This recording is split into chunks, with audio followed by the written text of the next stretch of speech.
Um, so welcome everybody to Wednesday Night Slides number 27. Before we get started, of course, we're going to have our little commercial message. As I announced last time, 2 weeks ago, I'm working on a book, South Jersey Railroads, a 40-year retrospective.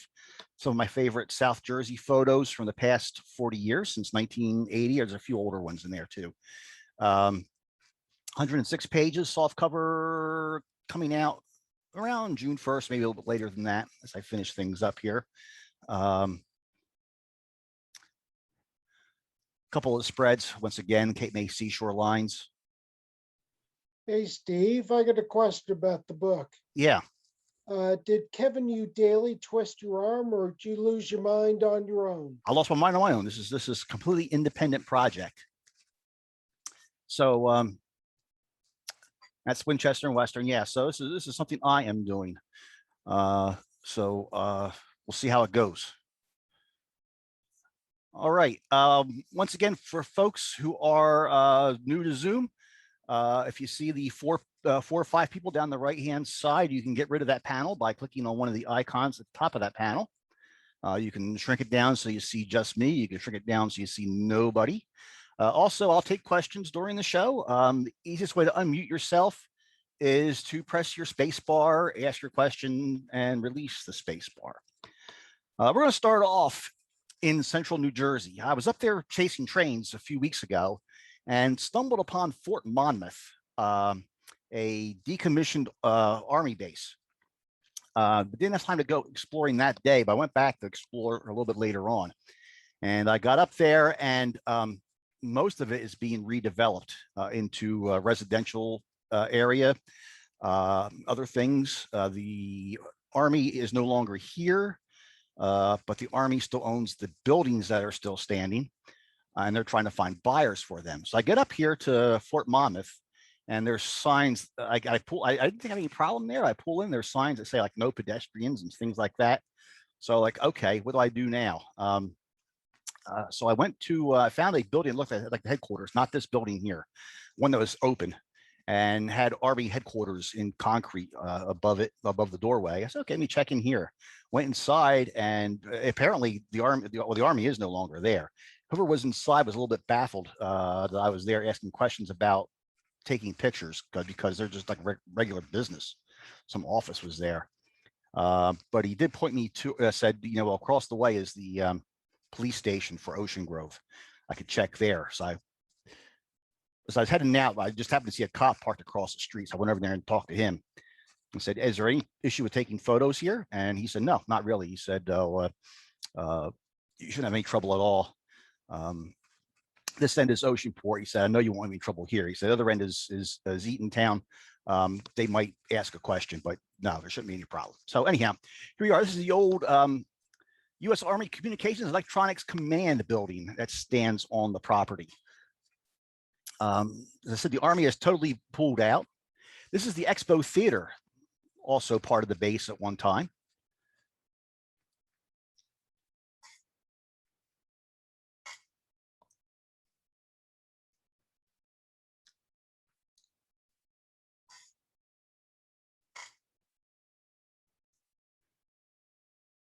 And just some cool glass reflections I took note of.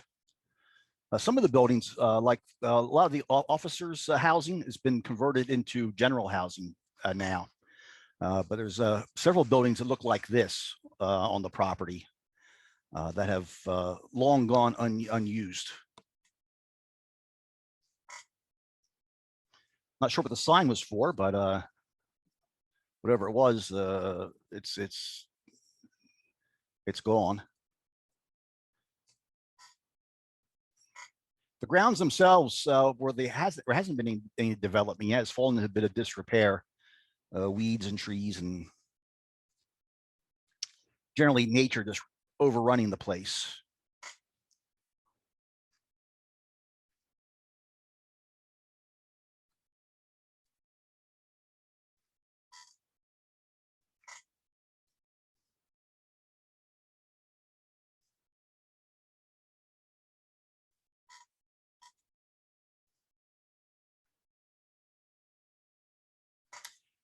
This is much better shape. This is not Fort Monmouth.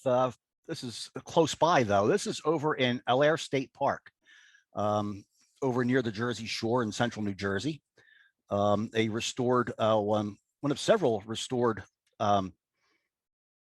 iron villages in the Pine Barrens. This is the only surviving set of row houses left on the property. They got a historic village here, some cool stuff. Here's the church.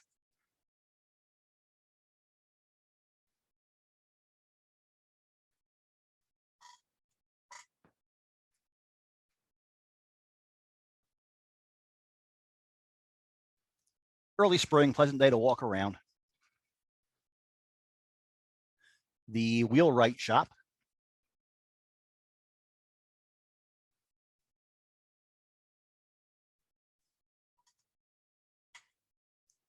The daffodils were certainly pretty.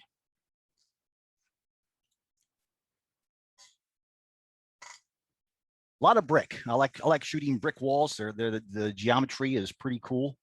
So a lot of neat brick walls on the property to shoot.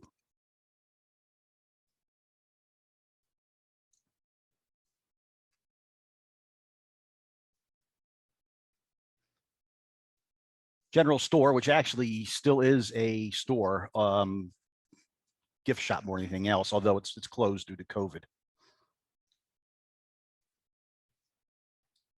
And of course, old wood is cool to shoot too.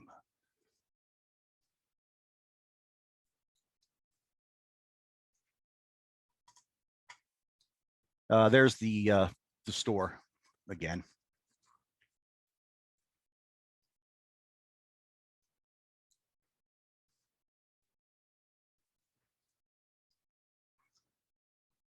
I forget what this building was, and of course, for some reason, there's no map of Allaire State Park available online. So I attempted to look it up to refresh my memory, but this one building here, just some of the brick walls remain, the floor remains. The little shingle things on top of the walls here are there to protect the brick. They're not original by any means. There's actually more wall above that.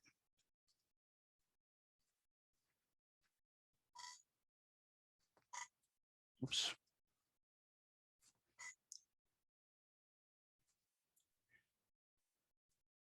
They do weddings and other events here.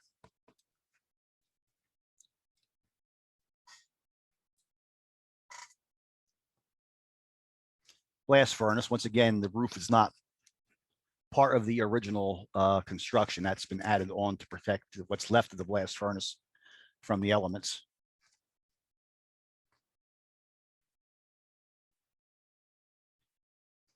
And the carriage house. This was the precursor to the railroads. Carriages would come here and take folks over to the shore or over to Trenton.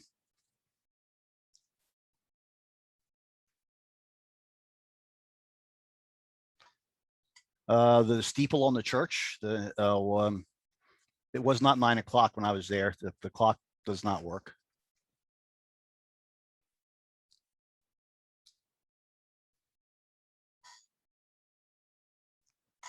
Also on the property is the Pine Creek Railroad. I did a couple of shots there. Railroad is closed right now. It's not operating season for them. They call themselves the New Jersey Museum of Transportation, although it's not a very encompassing transportation museum. It's 3-foot gauge. This is the train order board above their depot. Mostly narrow gauge engines from all over the place are here, diesel and steam. This steam engine here used to work on the Carroll Park and Western Tourist Operation in Pennsylvania. It got to Allaire. The only thing that works on it now is the bell. There's a rope that comes down just to the right of the smoke box. You can pull the rope and the bell rings. That's pretty much all it is a bell display at this point. Funny thing was, I got home from this trip here and I was going through scans I had done a long time ago and sorting them out. And I came across a shot I took of this engine when it was elsewhere back in 1986. I encountered that very same engine in Newmarket, Virginia, sitting along Interstate 81. That's how it looked back then. And we'll take a quick look back the way it looks now.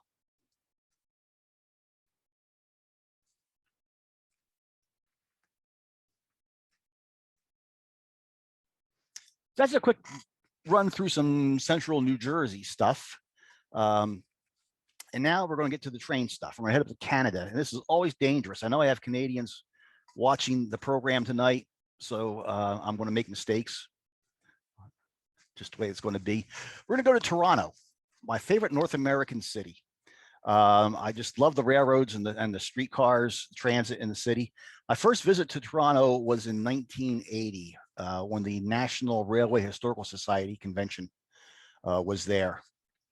It was my second ever NRHS convention and my first ever visit to Canada. Here we are at Spadina Roundhouse, which is no longer here,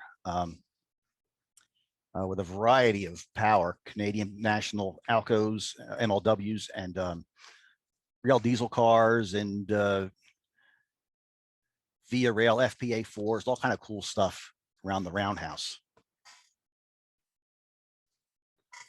We did a night photo session over at the CP yard at Agincourt. Both of these locomotives have since been preserved.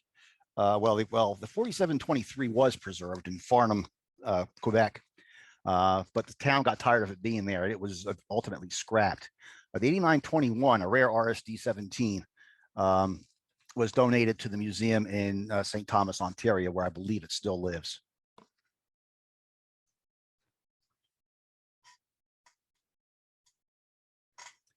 We're in Toronto here, not far from the Ronceval's Car House. As you come in on the interstate, you don't have interstates in Canada. On the 401, I believe it is. Gardner Express. The Gardner, yep.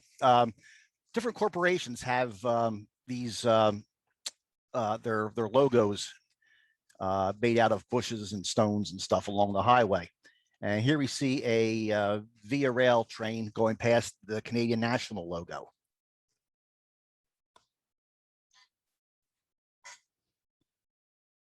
On one trip, my brother and I went out to the Via shop in Mimico, and we wanted to get shots in the shop. So it's all gated off. So we thought, we're not getting in here. So we pull up to the gate anyhow and say to the guard, we'd like to go in and get some photos. He goes, oh, okay, you'll need this for your windshield. Hands me a parking sticker. And he said, you'll need this to get into the next gate, and hands me a gate card. I'm like, okay. So we get to the next gate, put the gate card in, the gate opens up, we go on in. We go up to the office. We walk in with our cameras around our necks. The guy looks at us and says, oh, he says, I see you're here for a tour. He reaches down, pulls out 2 hard hats, safety glasses, and says, have fun. So we got to roam the entire complex.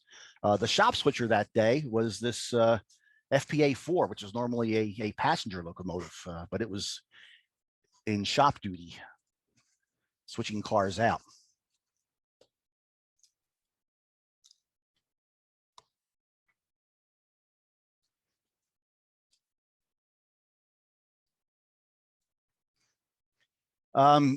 In the 1980 trip, Ontario Northland was still running its Northlander passenger train with this really weird equipment. The locomotive on the other end is a standard F7, but originally it was a power unit that looks similar to the cab car you see on this end of the train. We're standing on Bathurst Street Bridge in Toronto, one of the great train watching spots in Canada.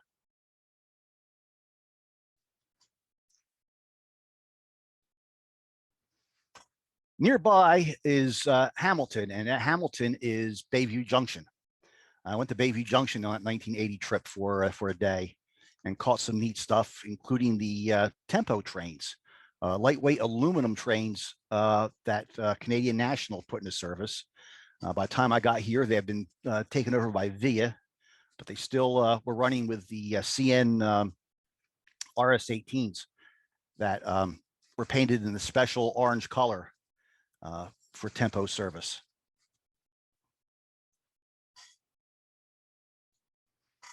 And a via train behind an FPA-4.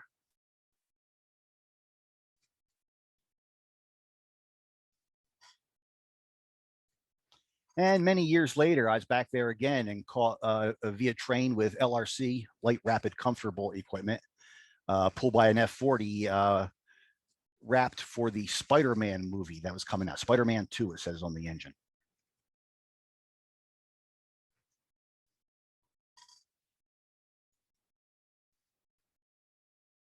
While we're in the area, let's head on over towards Niagara Falls quickly.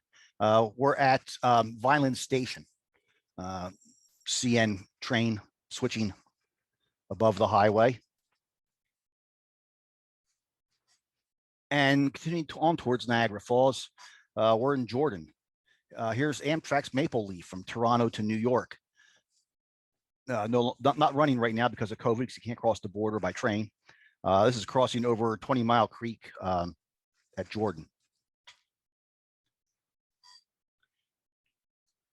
And this is the art of Niagara Falls as it appeared in 1980. I drove over the same bridge here about 2 years ago, and like nothing of this is left. It's just all gone.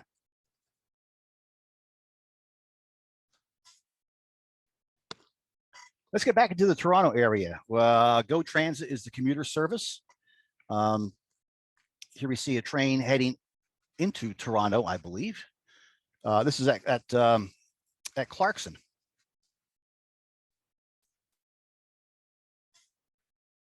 And not far from there, a train going out over a bridge at Port Credit, Ontario.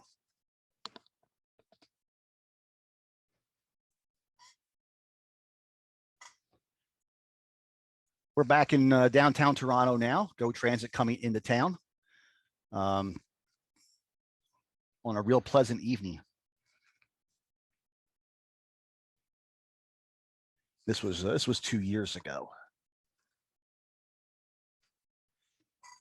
Same spot. Go train with a cab car leading. It's going from left to right, leaving the city here.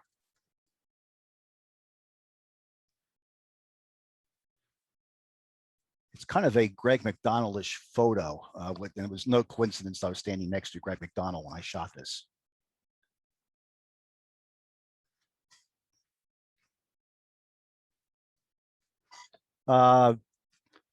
City skyline, the CN Tower, off in the distance there. This is a Go train approaching the Danforth Village Station.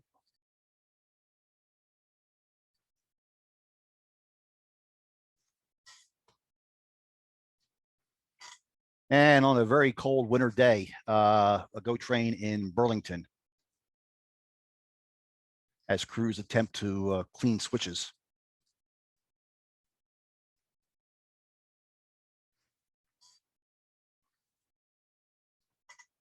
Back downtown again.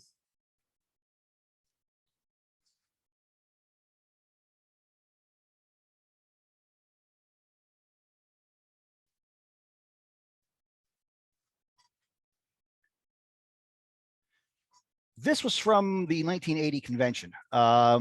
We did a night photo session over at the Mimico Yard for Go Transit, and they put this lineup together for us. Jim Boyd did the lighting, and this remains one of my all-time favorite night photos, some 41 years later. Just the green sky caused by the mercury vapor lights in the yard, just, I think, really complemented the green on the locomotives. This really is one of my favorite all-time night shots.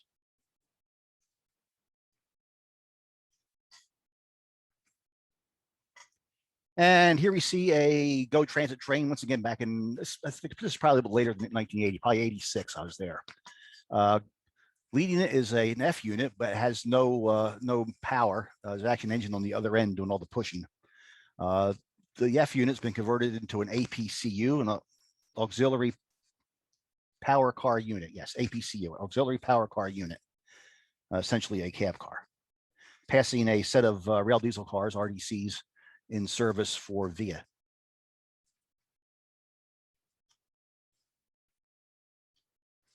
Somewhat new to Toronto is the UP Express, Union Station to Pearson Airport. Using these diesel multiple unit cars. This shot here is not on their route between Union Station and the airport. This is actually on their route from downtown out to their shop. This is from the same place you saw the shot earlier of VIA going past the Canadian National logo.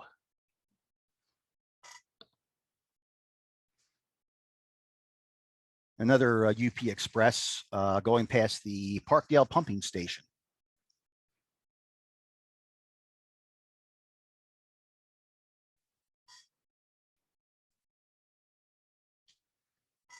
In 1980, I had the pleasure of riding behind Canadian National 6060, a real nifty 482, on a couple of excursions, one of which went to Niagara Falls. The other went up to Barrie, I believe, no relation.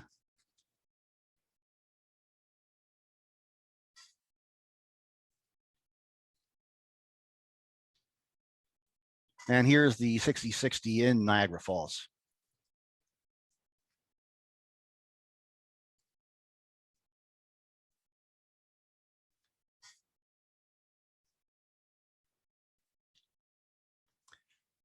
But what's really cool about Toronto is the transit system, the TTC, Toronto Transit Commission. In 1980, they were still running PCC streetcars, the old 1930s, 40s era streetcars that were ubiquitous to North America. Almost everybody had them, but they still remain cool streetcars.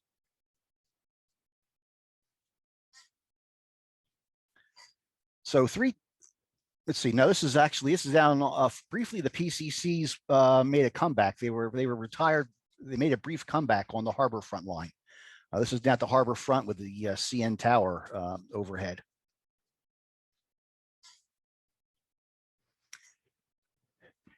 There were 2 PCCs set aside for charter service, and 3 times I chartered streetcars up here on behalf of the Wilmington chapter of the NRHS. We would do 13 hours of streetcar riding in about a 24-hour span. We would start at noon on Saturday with a 5-hour trip, take a dinner break, do a night photo trip from 7 until 11, and then come back the next morning, Sunday morning at 8 o'clock for an 8 to noon trip.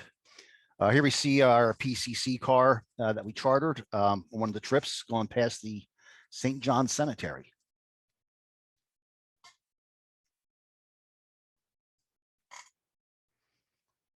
Here we are at the Dundas West station. There's a subway sign there. There is a subway that runs through Toronto, which I have not photographed, surprisingly. The first time I chartered a streetcar up in Toronto, the TTC asked me to file my route and where I went to all the photo stops. And I knew nothing about the system. I don't know. So I got a TTC track map and kind of sketched out a route and different loops and things like that where we could possibly stop, and submitted the proposed trip to the TTC. So we get on the streetcar on the first day, and they had 2 operators who were rail fans, Frank and Mike. We had Frank that first day, and I'm like, okay, let's see what happens. And we get on, and Frank goes, okay, where do you want to go? I'm like, oh, okay. And so we kind of winged it all day long. And I asked him, I said, what's your policy on photo stops? He goes, any place you want to stop. He said, as long as it's not blocking any street cars or traffic, we can stop anywhere you want to. He said, we can stop right here if you want.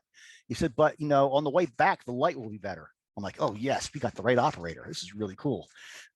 Here we see a PCC on one of the charters coming up to the Neville Loop on the east end of Toronto. This is at the Fleet Loop. Toronto is one of the fastest growing cities I've ever seen. It's just incredible, the growth there. Every time you go back, there's more and more tall buildings, mostly residential. Um, People who had nice waterfront views 20 years ago are now like 4 deep behind other buildings. It's just incredible.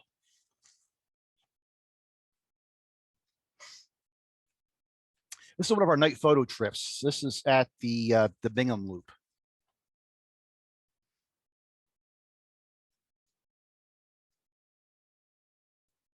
And coming up Bay Street on a night photo trip.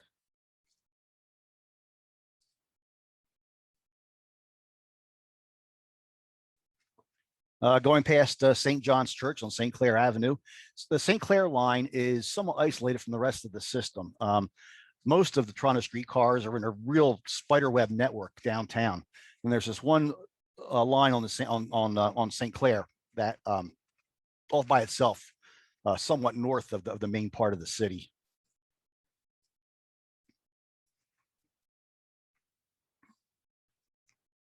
Some of that growth down by the waterfront.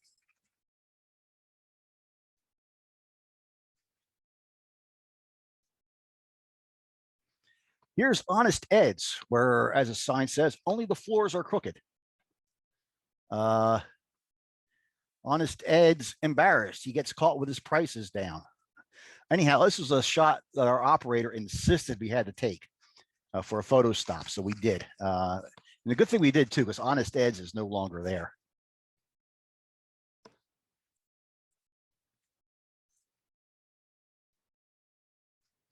We're back at the Fleet Loop, PCC by the lighthouse. This lighthouse here used to be on the waterfront. It has not moved. The lighthouse has not moved. The shoreline has moved quite a bit out into Lake Ontario. And the lighthouse is now nowhere near water.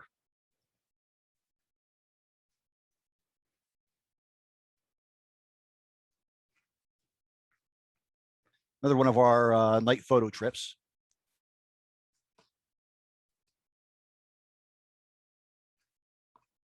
The last time we were up there, we tried a night photo trip and we didn't get many stops in. The city's growth has just made almost all the streets way too busy to do photo stops where you have to, for nighttime, where you have to spend some time doing things, work with tripods and stuff. This is not part of our trip. This was actually a shot I took when the PCCs were still in use on the harbor front line.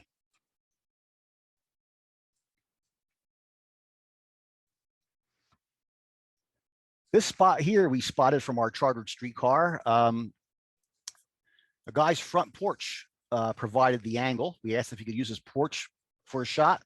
He said, sure.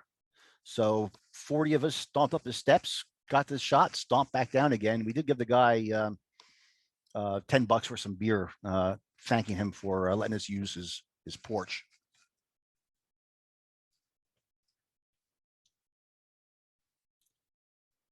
Once again, the CN Tower dominating the skyline.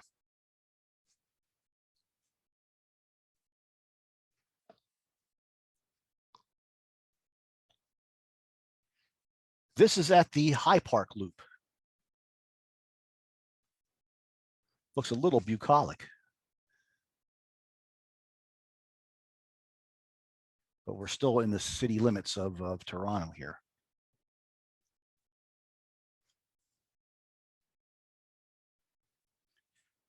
One of our charters, we were coming back in again, and we were, it was the Sunday charter, due back in at noon, and we got stopped by a parade crossing on a street in front of us.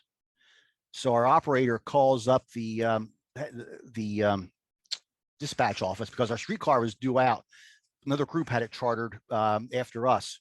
So he called the dispatch office and said, we're going to be a little bit late getting in. They said, fine. Well, darn, as soon as he was done with talking to dispatch, there was a gap in the parade and we shot across. And he turns to me and says, they have no idea how long we are going to be delayed for by the parade. He says, you want more photo stops? I'm like, yeah. And that led to this stop in front of Maple Leaf Gardens.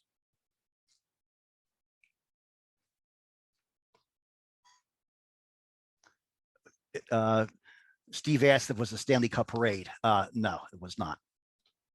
I'm trying to rile John Godfrey. This was the 1980 convention, old and new. The CLRVs, Canadian Light Rail Vehicles, had just come into service. The 4000 was the first one. Just beyond it there is an old Peter Witt streetcar that city or the TTC kept on hand for charters. They still have it, but it's hard to do charters with it because they require other cars to be out with it to tow it in if it breaks down. You have to have a PCC in front and in back of the Peter Witt. You got to do a 3-car charter, which gets expensive to have the Peter Witt out. Oh, by the way, I should mention the Toronto streetcars. They've been in the PCCs have been in movies. Probably the most prominent for most people is they are the streetcars you see in A Christmas Story, where they are buying their Christmas tree off the tree lot. You see PCC cars rumbling behind. Those are Toronto streetcars, and the yard where Ralphie beat up Farkas. If you look carefully, you'll see the Russell car barn off in the distance. There is a Peter Witt still around. This is out at the Halton County Radial Railway outside of Toronto, an old Toronto Peter Witt car. So yes, you can still ride a Peter Witt. But getting back to the CLRVs and their cousin, the ALRV, the Articulated Light Rail Vehicle. These were brand new when I was first up there in 1980. And they quickly became my favorite modern streetcar. And the reason is because they have a proper streetcar look because of the centered headlight. Streetcars need a headlight in the center, and almost no modern streetcar has that. Here we see an ALRV meeting one of our PCC charters. We're at the corner of Queen and McCall Streets.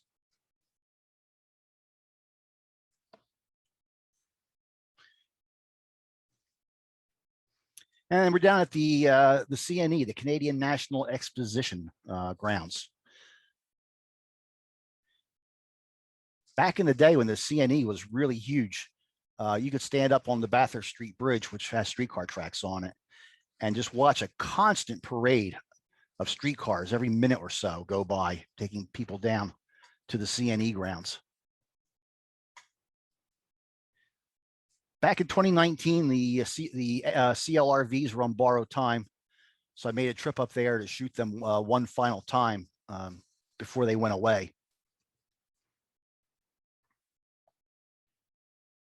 And just some shots of some of my last shots of CLRVs in service. Here you see a CLRV making the turn from College Street onto Dundas with the CN Tower in the background.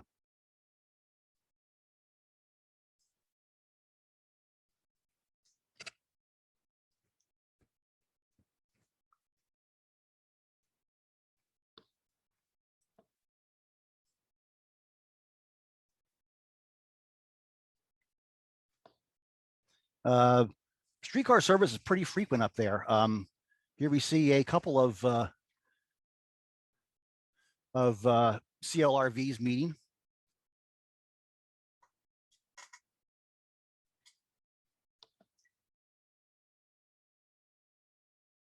And we're on Gerrard Avenue, not Philadelphia's Gerrard Avenue. This is spelled completely differently. Gerrard, Gerrard Avenue in Toronto.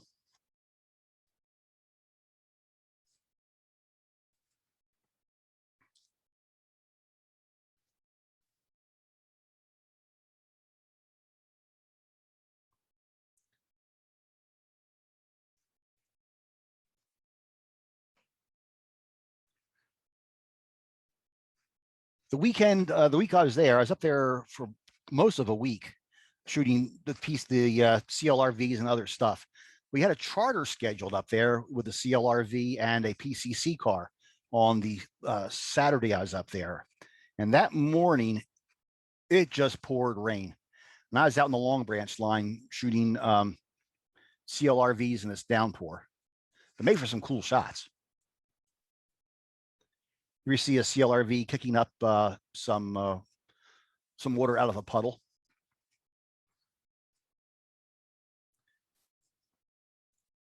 Our charter was supposed to be a CLRV and a PCC car. The ALRVs, the articulated cars, had been retired completely by this time. And the day before the trip, we were informed that the PCC would not be available. So we insisted that they give us an ALRV instead. And they did. So we got one last crack at photographing ALRVs. And I was not disappointed. This is actually better than the PCC for me. Back at the Fleet Loop by that lighthouse again. This is our ALRV on the charter.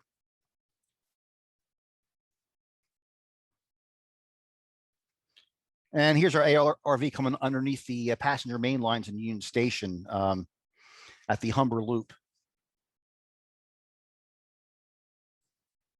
See our ALRV there, and then if you look carefully under the overpass, you'll see our CLRV trailing behind. I did some other night shots while I was up there. One final set of photos of the CLRVs.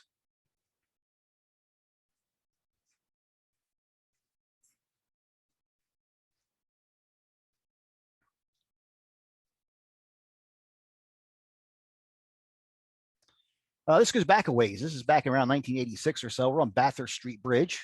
You saw some shots of trains taken from the bridge. Here we have an CLRV going across the bridge. And this is one of our night photo charters. For one of the charters, we didn't use a PCC. Instead, we chartered the 4000, the first CLRV for our night photo trip. And here we see our chartered car at the CNE entrance building.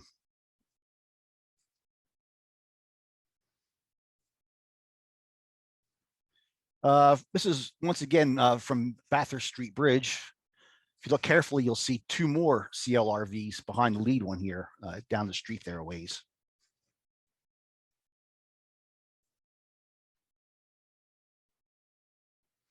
And a ALRV approaching Neville Loop. Once again, on the east end of Toronto.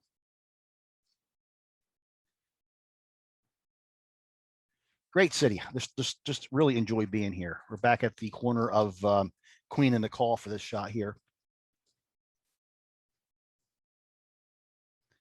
And this is how busy it is. Here's an ALRV going by as two CLRVs wait to get out onto Queen Street. The proper camera manufacturer is displayed on the sign overhead.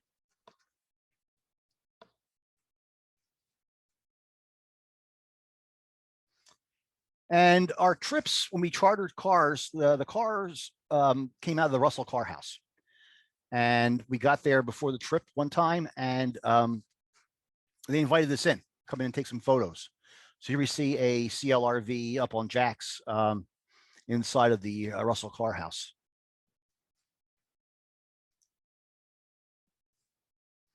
Back on Bathurst Street Bridge, here's the new streetcars for Toronto, the Flexities.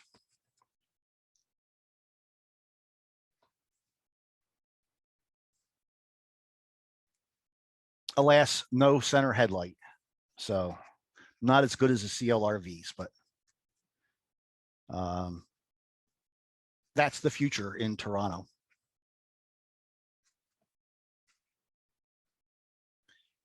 Let's head out of Toronto here. We'll head out towards Kitchener and Waterloo. We are at the Conestoga station in Waterloo on the Ion line. Yes, Kitchener and Waterloo have their own light rail system.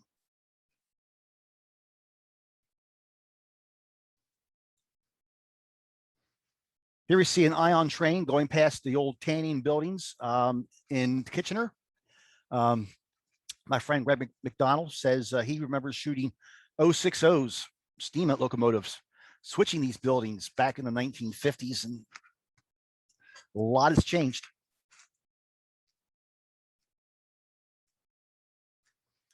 Here we see an Ion train in Waterloo. The station behind it is relatively new construction.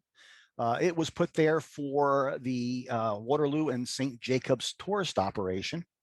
But when the Ion came in, they confiscated this end of the railroad for the light rail line.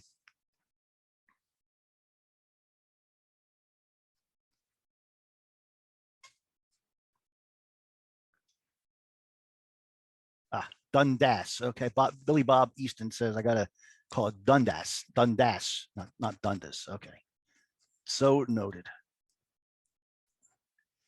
There is still tourist operation, although it doesn't go down into Waterloo anymore. The Waterloo Central is now operating out here, and they got this really cool locomotive, MLW, working for them. Their paint scheme is inspired by the old Canadian Pacific scheme in the gray and maroon. And they've got a growing fleet of locomotives and rail diesel cars and all kinds of cool stuff there.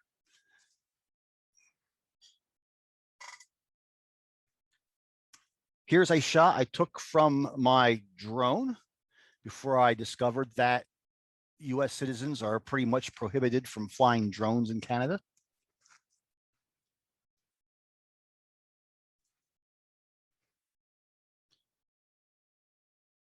And once again, my friend Greg works for this railroad, and he said they had never actually seen their bridge over the Conestoga River other than from the railroad.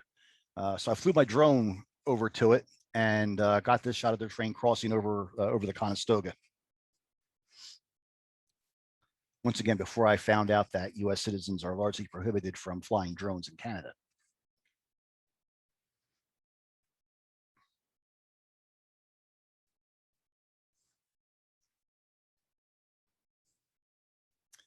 Here's their steam engine. It is in service. Nifty little 060. One of these days when the border reopens, I'm going to get back up there again and see this in action.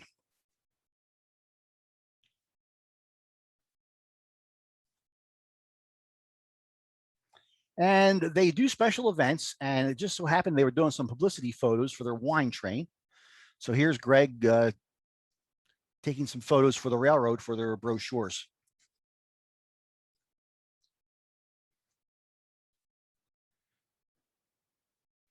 Okay, we've come this far out. Let's keep going west out of Toronto. We're in Zora on the CP.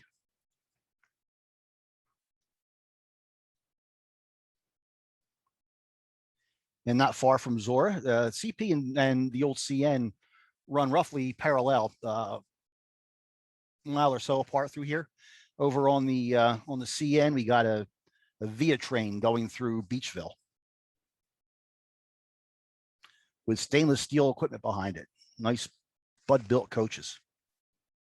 Hard to find nice stainless steel still running like this, the old style.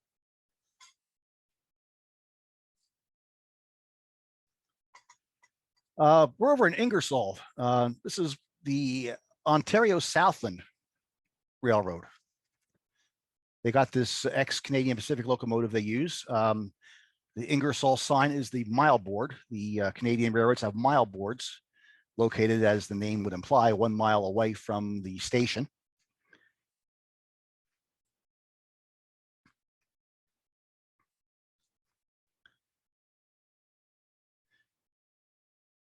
They had this nifty roster of old MLWs they were using.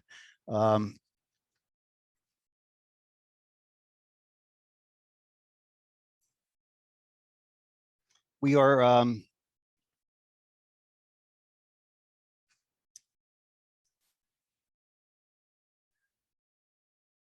not far from, that was Ingersoll. This here is going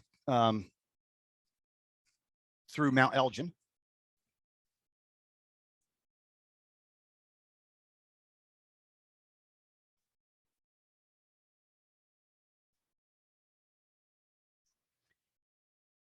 This cool Jeep is painted in a scheme inspired by the TH&B, the Toronto, Hamilton, and Buffalo.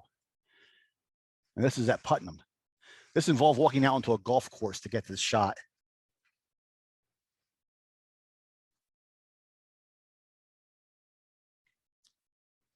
And this is at the mill in Putnam.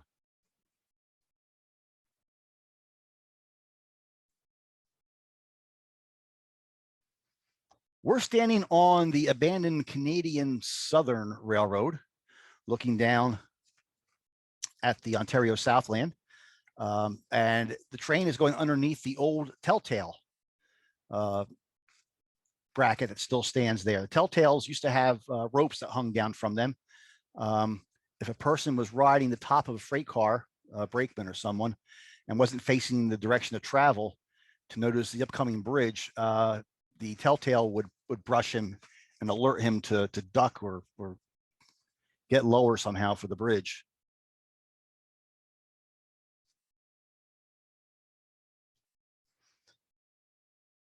The general manager up there on the Ontario Southland is Brad Jolliffe. He's a real good guy, rail fan. And while we were there, he one day he decided he needed to test a third locomotive. So he put a third locomotive on the train. This is at the High Bridge in Tillsonburg, which I believe is out of service now. Crossing over the Canadian National at Carew.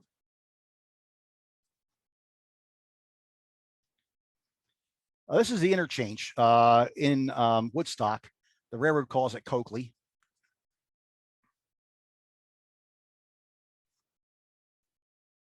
And the cool thing now is they have F units in freight service. And they pull auto racks because the Cami Auto Manufacturing Plant is on the line. Here's the other mile board on the other side of Ingersoll, with the F units leading the auto racks. This is one of, I think, 2 or 3 railroads left in North America that still uses F units in freight service.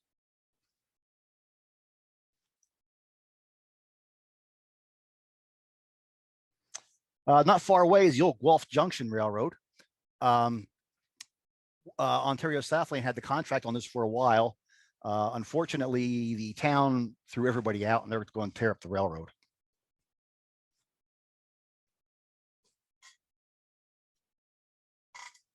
We're in Guelph. This is a Via train with 2 stainless steel cars.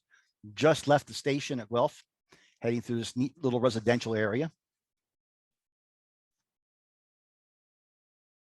And if you go on any further, you come to the High Bridge in Paris. But now we're getting a little bit out of the Toronto range here and not really part of the program. So we're going to stop there, head back into Toronto. Here's a CP business train as seen from the Bathurst Street Bridge. That's the rear observation car with a flashing red light going away into downtown Toronto with the CN Tower and the rest of the skyline off in the distance. So that is going to bring an end to my little program on Toronto and environs, I guess you'd say.